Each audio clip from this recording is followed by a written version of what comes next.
Então, hoje nós vamos refletir sobre esse tema, esperar em Cristo.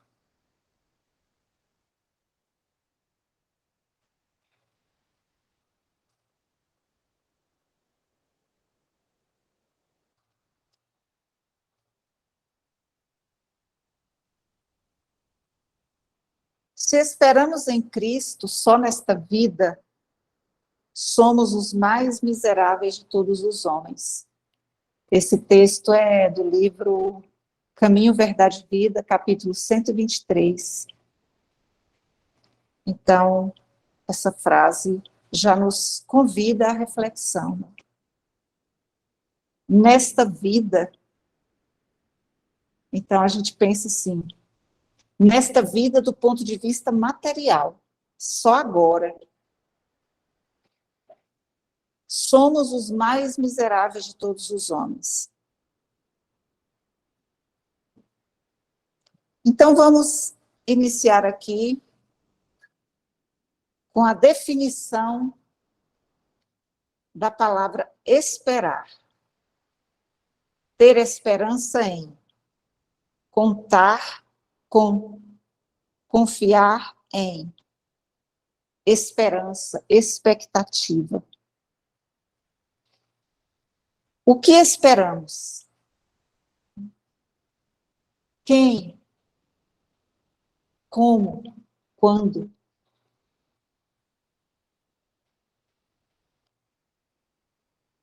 Estamos saindo não. Estamos na expectativa que a Terra passe para planeta de regeneração. Então, estamos no planeta de expiações e provas. O planeta de regeneração, qual a expectativa que nós temos para com ele? Quando será a era do Espírito? Então, é nesse sentido que vamos refletir. Se esperamos em Cristo só nesta vida, somos os mais miseráveis de todos os homens. Se esperamos algo ou alguma coisa. Se esperamos em quem? De quem ou por quem? De que maneira esperamos? De que modo?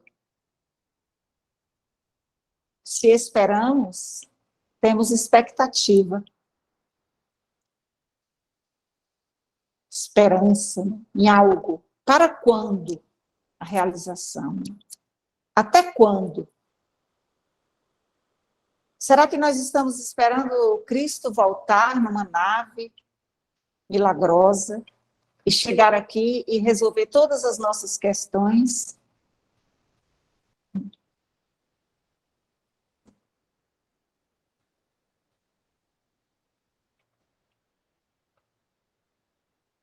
Então, o exame do versículo fornece ao estudioso explicações muito claras. É natural contar em Cristo e aguardar nele. Mas que dizer da angústia da alma atormentada no círculo de cuidados terrestres, esperando egoisticamente que Jesus lhe venha satisfazer os caprichos imediatos? Então, na pergunta o que, nós refletimos. O que nos angustia nessa vida? O que nos faz sofrer? Quais são as nossas aflições, os nossos anseios, as nossas expectativas, as nossas esperanças? O que nós esperamos egoisticamente? O que nós dizemos, né, nesse trecho ali, mas o que dizer para alguém que está em sofrimento? Alguém que perdeu os entes queridos, ou que alguém teve um revés financeiro, perdeu tudo. O que dizemos para alguém que foi agredido por alguém que amava, né? A gente vê tanto crime, tanta coisa ruim no planeta. Para a família de alguém que suicidou, alguém suicidou, o que a gente diz para aquela família, para consolar? E para os que estão passando por dores físicas, o que a gente diz? Alguém que não tem noção da vida espiritual, está sentindo muita dor, está com uma doença, e o que a gente fala para uma pessoa dessa?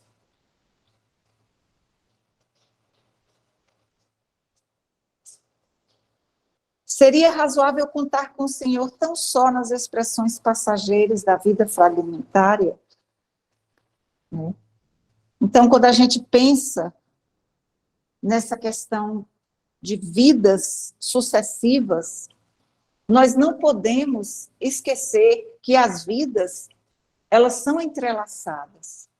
E estamos num planeta de regeneração. A nossa ideia é que ainda não terminamos a nossa evolução. Estamos indo para onde? Contamos com quem nessa caminhada?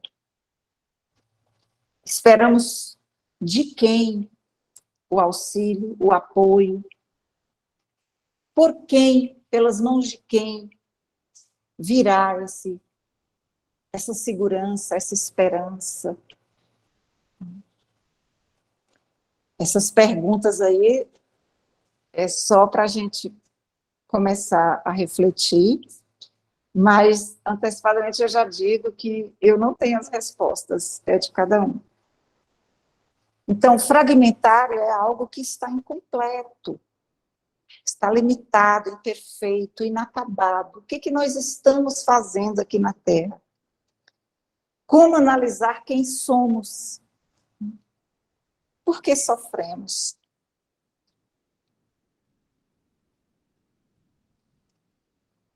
Então, é indispensável descobrir a grandeza do conceito de vida, sem confundi-lo com uma vida. Existir não é viajar na zona de infância, com escalas pela juventude, madureza e velhice, até o ponto da morte.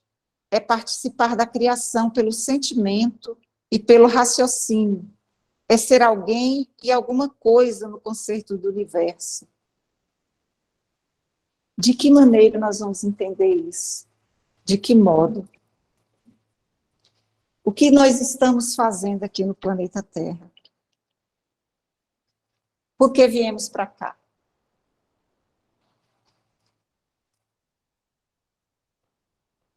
A era do espírito, estamos aguardando. Porque nós ainda vivemos muito a vida material, como se a gente não fosse continuar existindo depois da morte. Hoje, por exemplo, nós já temos acesso a, por exemplo, todo mundo aqui conhece um shopping, conhece um local, uma praça de alimentação. Você sente fome, vai lá, compra uma comida, um alimento, um sanduíche, come. E antes, quando estávamos no mundo primitivo, queria comer, tinha que ir caçar. Queria dormir, tinha que procurar uma caverna. E nós ainda não nos damos conta de que o planeta Terra vai mudar de fase, né? Mudar de fase. E nós estamos preocupados com isso. Para onde iremos se não formos para a regeneração? Então, é importante começarmos a pensar nisso. Porque às vezes a gente preocupa muito com o que está fora e esquece do que está dentro de nós, com as nossas reações diante das situações, com os nossos medos, os nossos anseios, e nos esquecemos do que é primordial, do que é essencial. Nós vamos chegar lá, nessa resposta. O que é o degredo? Alguém aí lembra de alguma expressão que nos remeta o pensamento a algo que nos faça até arrepiar, só de imaginar voltar para um planeta primitivo e descobrir a roda, descobrir o fogo, descobrir. Olha a tecnologia que nós temos hoje. O pessoal está aí em diversos locais do país, e nós aqui no coração do país, passando umas palavrinhas assim, ainda capengas, né, que somos aprendizes. Então, degredo é pena de desterro ou exílio, imposta judicialmente em caráter excepcional como punição de um crime grave, constituindo uma forma de banimento. Nós temos lá no caminho, no livro A Caminho da Luz, os degredados, né, os que vieram do planeta de Capela, uma constelação. E por que eles vieram para cá? Porque estavam rebeldes à lei de Deus e evoluíram muito intelectualmente e precisava agora evoluir moralmente. Então, eles foram degredados de lá e vieram para cá. Lá no livro fala que Jesus recebeu bilhões, né, bilhões de espíritos, milhões de espíritos, e milhares de espíritos aqui na Terra, proveniente de lá. Lá já estava um planeta bem evoluído, e eles vieram para cá sem nada, ainda como Homo sapiens, né, totalmente primitivos, e depois foram conquistando, passando a sabedoria que eles tinham para nós. Para onde estamos indo? Qual é a nossa meta, né, como homem encarnado aqui? O que o Evangelho nos fala? Que a nossa meta é nos transformarmos no homem de bem. Homem de bem, homem do bem, o homem que vivencia o bem.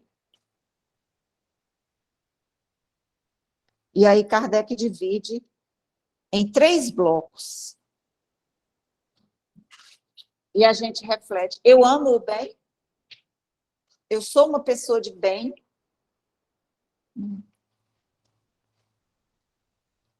Viver bem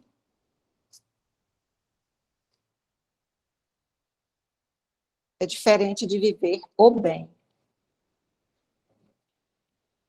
Então, ele coloca lá no texto o homem de bem. A primeira relação que a gente tem que ter, é a nossa relação com Deus. E ele descreve lá, não é o tema aqui. Depois é a relação nossa conosco mesmo.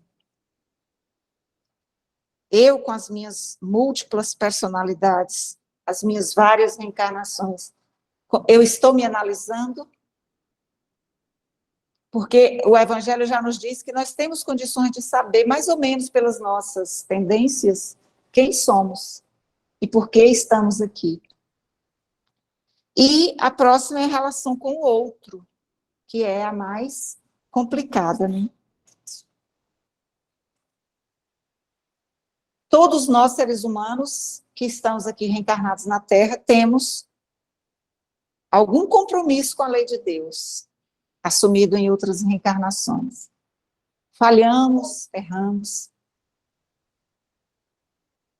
É aquela história da parábola do filho pródigo, né? São 2 filhos com problemas com o pai. Uma simbologia, nós, humanos, com problemas em relação ao cumprimento da lei de Deus. Cada um com a sua consciência, claro, né?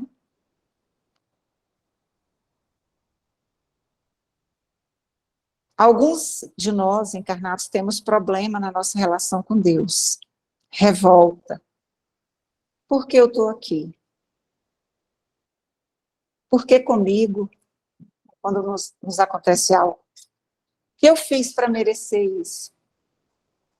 Outros, a teimosia. Não vou, não quero, não me pede.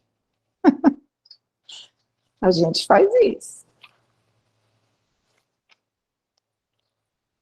Então, como agir nesses momentos? Indagar a nossa consciência, os porquês dos nossos processos educativos, porque todas as situações que nós nos deparamos, né, diante da nossa existência tem um motivo, nada vem ao acaso. Então, antes de fazer algo, nos colocamos no lugar do outro. É aquela história lá do BIP, né? Do Livro dos Espíritos. 800 e quanto, Igor? Você sabe? Eu também não sei.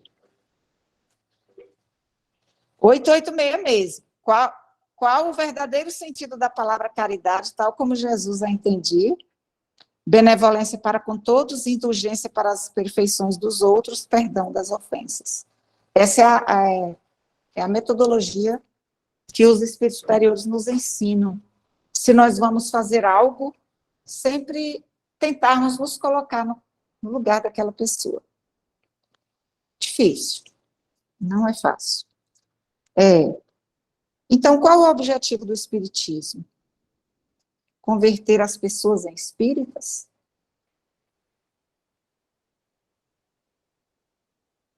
Ou é a formação do ser humano do bem? O ser humano que vive o bem. Agora, o bem vai depender também de cada maturidade. Porque tem aquela questão do coletivo. O que a gente quer? Alegria, felicidade, boas relações, boa situação financeira, as vantagens para mim. E o outro? Então, dentro desse contexto aí, nós vamos continuar aqui. Então, na condição de encarnados, raros assuntos confundem tanto como os da morte, interpretada erroneamente como sendo o fim daquilo que não pode desaparecer. É imprescindível, portanto, esperar em Cristo com a noção real da eternidade. A filosofia do imediatismo na Terra transforma os homens em crianças. Temos expectativa para quando nós vamos, até quando nós vamos esperar? O que nós estamos esperando mesmo? Então, graças a Deus, nós já temos contato com a doutrina espírita e sabemos que a morte não existe. Alguém aí tem medo de morrer? Eu morro de medo de morrer. Então, esperar em Cristo com a noção real da eternidade. Nós somos espíritos eternos. Nós estamos no planeta de expiações e provas, indo para mundos celestes. Até lá, tem uma caminhada longa. Não vos prendais à idade do corpo físico. Outra coisa aqui nesse trechinho. Às vezes, a gente vê pessoas que perdem a família inteira num acidente. O que a gente fala para consolar uma pessoa dessa? Né? Então, essa história, essa questão da morte é ainda muito assustador, porque ainda nós não sabemos refletir profundamente sobre as questões do espírito. A gente ainda está muito aqui, né, na matéria mesmo. Não vos prendais à idade do corpo físico, a circunstâncias e condições transitórias, indagai da própria consciência se permaneceis com Jesus, e aguardai o futuro, amando e realizando com o bem, convicto de que a esperança legítima não é repouso, sim confiança no trabalho incessante. Temos expectativa, até quando? Essa questão nos convida a refletir sobre a lei do trabalho, que deve ser sempre. Quando a gente aposenta do trabalho, lá no nosso trabalho para a nossa subsistência, acaba o trabalho? Não, a gente continua fazendo o que está à frente. Né? Aí a gente vai ter mais tempo para dedicar à religião, dedicar à família, dedicar aos as nossas atividades ali do lar, né? Que também é muito bem visto por Deus. Então, a essência do texto, esperar em Cristo. O que esperamos em Cristo? Ou o que esperamos do Cristo? Quais foram as promessas de Jesus Cristo? Nós estudamos essa semana no Asilo, lá na Reflexão do Asilo, aquele texto, né, que tinham vários personagens, com vários tipos de pedidos, uma mãe, uma jovem, um filósofo, um uma pessoa inteligente, alguém que queria seguir Jesus. E aí os pedidos materiais, Jesus foi dando ordem para os missionários dele realizar. E quando chegou na hora do que queria segui-lo, ele disse, eu vou lá conversar com você pessoalmente. Eu vou te ensinar a lição.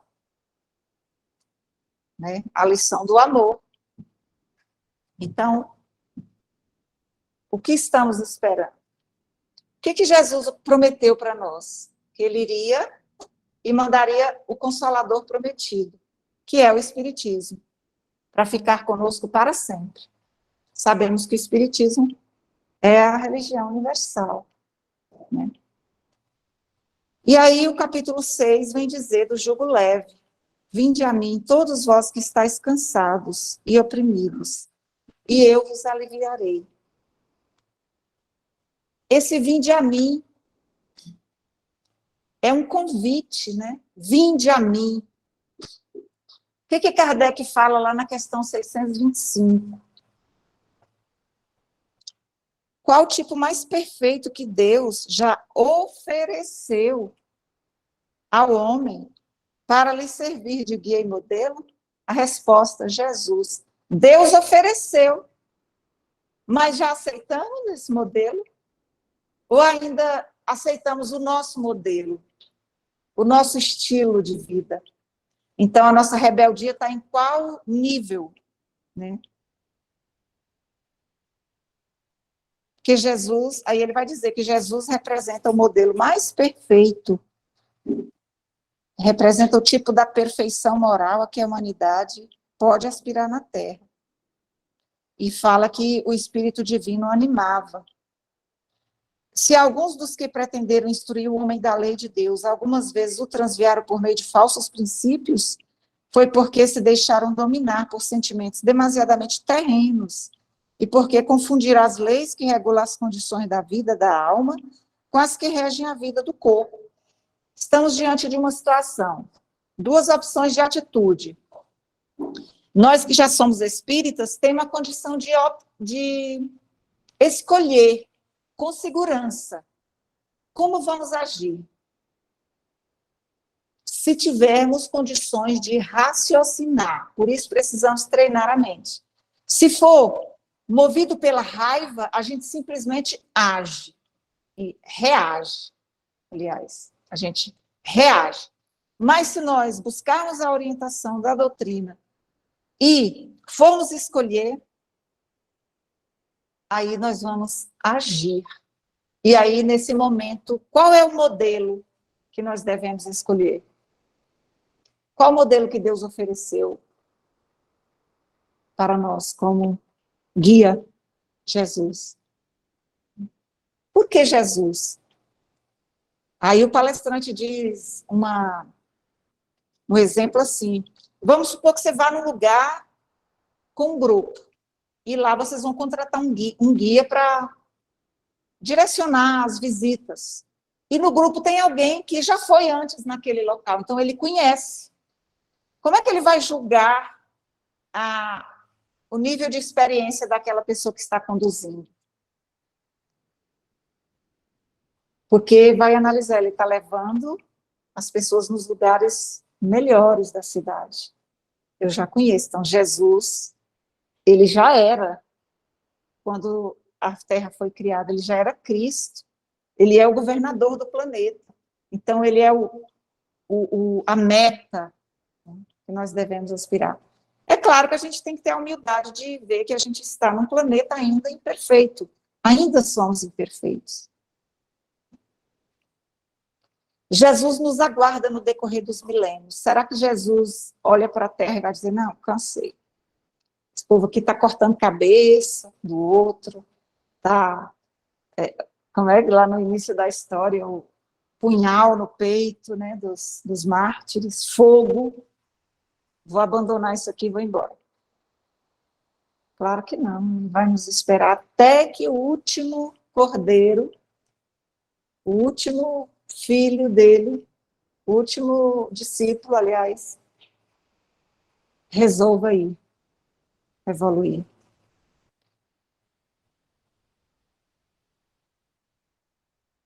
Todos os que estáis cansados e oprimidos. Tem alguém aí cansado e oprimido? A gente sempre tem um cansaçozinho, né? Parece que tem uma coisa assim no peito. Já sentiram isso? Enquanto o homem não cansar de se dedicar apenas às coisas materiais, sabendo colocá-las dentro de suas reais proporções, não se voltará efetivamente para as espirituais. A gente é espírita. O que que eles orientam, o que que os livros orientam, Kardec orienta, os espíritos superiores orientam? Prece. Pode observar, quando a gente está muito amargurado, às vezes está sentindo até um peso assim sobre as costas, senta num cantinho ali e encontra com você mesmo, com a gente mesmo. Faz uma oração, leva o pensamento, mas não é aquela oração. Conecta com o alto, faz uma oração lá de dentro do coração, para a gente analisar o tanto que a gente melhora, tanto que dissipa. Jesus, que era um Cristo, fazia isso. Ele tinha os momentos que ele ia estar com o Pai.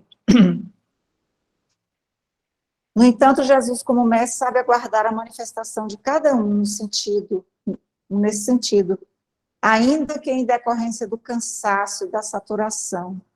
Por não buscá-lo pela via do amor, ele nos aguarda após as muitas lutas e desarmonias experimentadas nas veredas do sofrimento e da desilusão. Um bom exemplo para ilustrar esse trecho é o romance Paulo e Estevão, na página 168, quando pode deixar, Júlio. Quando Estevão é apedrejado e Abigail vai estar com ele, né? Ele já às vascas da morte. E aí Estevão vai dizer para ela, aliás,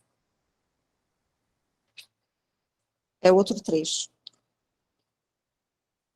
Jesus sabe aguardar a manifestação de cada um nesse sentido. É um trecho do livro Paulo e Estevão, no momento em que Saulo decide retornar e visitar Abigail.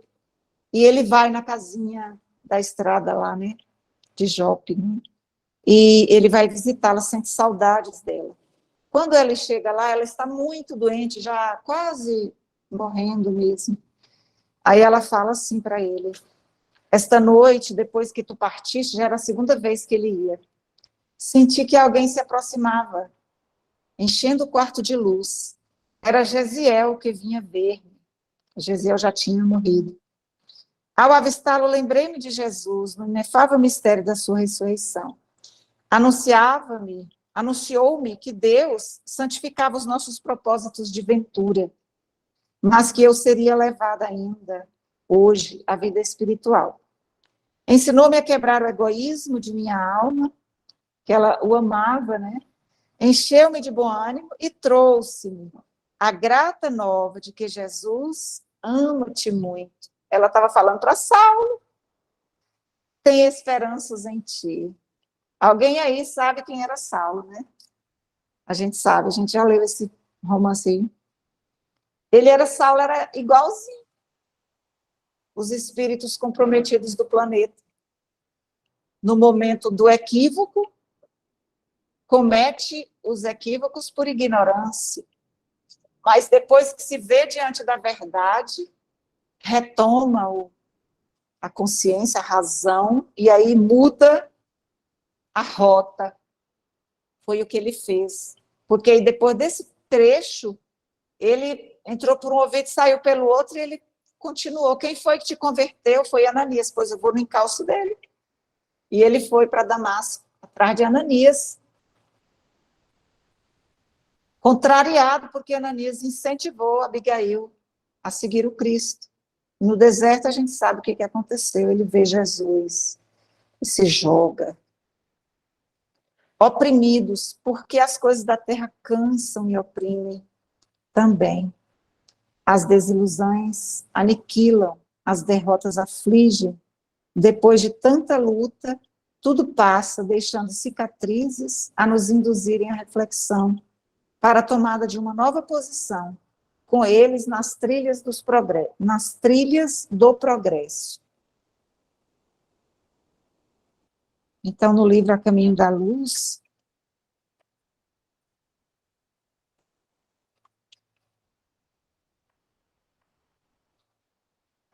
tem um capítulo que fala o mundo em transições, um mundo em transições, espíritos exilados na Terra, somos nós os degredados.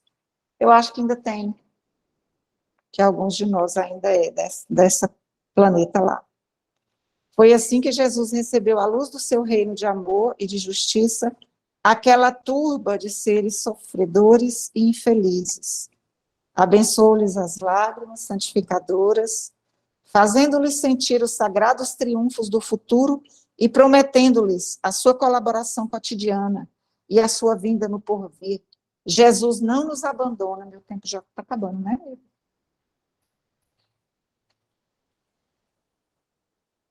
Eu vos aliviarei, mediante os esclarecimentos de Jesus, adquirimos compreensão, que permite seja tudo dimensionado em suas devidas proporções.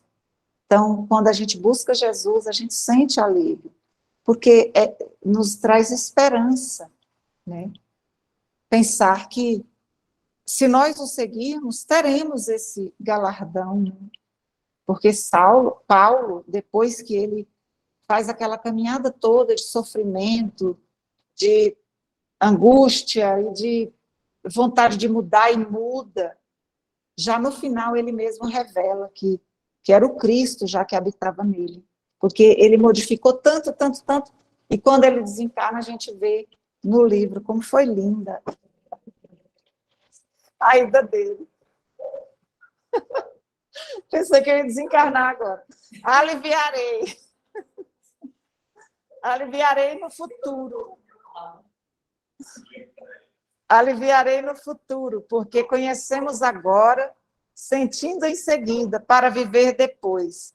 E só na efetiva exemplificação como ele é, que estaremos aliviados. Então, aliviarei no futuro. Nós ainda temos, gente, muito que caminhar, né? Quando nós chegarmos lá nos mundos celestes, não teremos mais necessidade de reencarnar, e aí, então, seremos espíritos puros.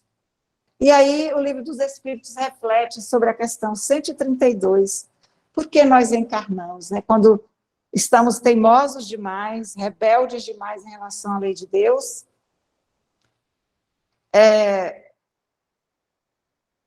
nós temos, às vezes, algumas encarnações por imposição. Deus lhes impõe a encarnação com o fim de fazê-los chegar à perfeição. Para uns, a expiação, para outros, missão. Mas, para alcançar essa perfeição, tem que sofrer todas as vicissitudes da existência corpórea. Nisso é que está a expiação. Então, essas vicissitudes corpóreas a gente já sabe, né? É as dores, é os sofrimentos, é tudo que vai nos fazer crescer espiritualmente. A ação dos seres corpóreos é necessária à marcha do universo. Ficamos, às vezes, entre uma reencarnação e outra, na erraticidade, mas é só no corpo que nós vamos ter condições de evoluir mais. Lá no plano espiritual a gente aprende também. E qual a diferença entre provação e expiação no livro 240, no livro O Consolador, questão 246? A provação é a luta que ensina o discípulo rebelde e preguiçoso a estrada do trabalho e da edificação espiritual.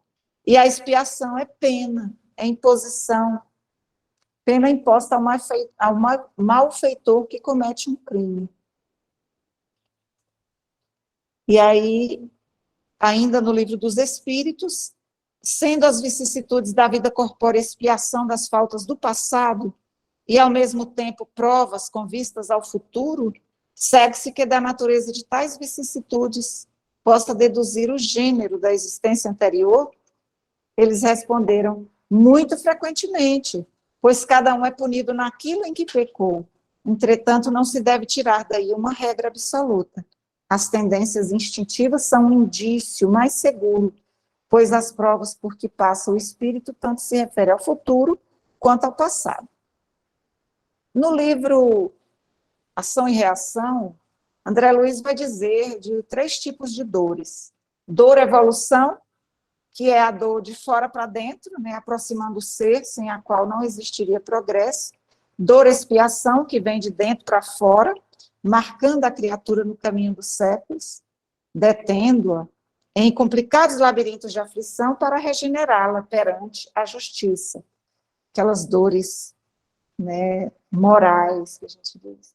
E a dor auxílio, que é quando os amigos espirituais devotados à nossa felicidade, à nossa vitória, nos dá a bênção de recebermos momentos dolorosos, enfermidades no nosso corpo físico. Mas para que isso, né? Para evitar que a gente caia ainda mais no abismo, né? Ou na criminalidade. Agora, o outro trecho não vai dar para refletir, mas será que aqui no planeta é só sofrimento? Será que nós não temos nenhum momento de felicidade? Né? A questão 920 diz, o homem pode gozar de completa felicidade na Terra? Completa? Não, né? Porque a vida lhe foi dada como prova ou expiação. Estamos aqui ou por prova ou por expiação. Depende de nós, porém, amenizar os nossos males e ser tão feliz quanto possível na Terra. Momentos de felicidade na Terra? Alguém tem? O nascimento de um filho, a nossa família, as nossas realizações pessoais, tudo isso é felicidade. E tantas outras que nem me vêm agora. O nascimento de um netinho, de uma netinha, coisa mais linda do mundo. Então, as palavras de Jesus trabalham nossas reservas até que nosso livre-arbítrio imprescindível em tal decisão possa ser acionado na direção dele. Jesus, então, se constitui na porta de solução de todas as dores e apreensões. E a nossa meta, o espiritismo na nossa vida, é para a nossa formação do homem de bem. Devagarinho, a gente vai chegando lá.